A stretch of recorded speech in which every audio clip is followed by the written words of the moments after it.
আসসালামু আলাইকুম। আমি চাঁপাইনবাবগঞ্জ থেকে নাহিদ বলছি। এই যে দেখতে পাচ্ছেন গাছের গোড়া এভাবে খোঁড়া হয়েছে।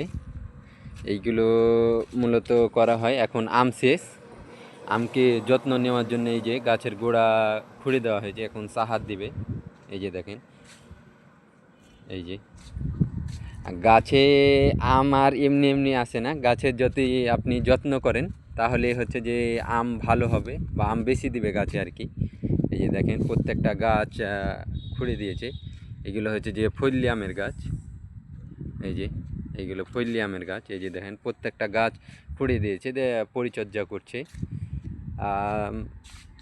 কথাই আছে না যে আপনি যে জিনিসকে ভালোবাসবেন সে জিনিস আপনাকেও মানে ভালোবাসবে আর কি।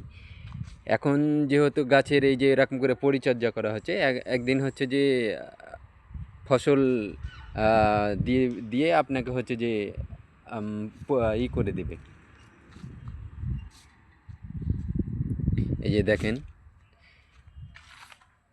আপনি এখন যে গাছের যত্নটা নেবেন, আপনাকে দেখা যাচ্ছে যে এক সময় হচ্ছে যে আমে ওই আপনার কষ্টটা পরিপূর্ণ করে দেবে।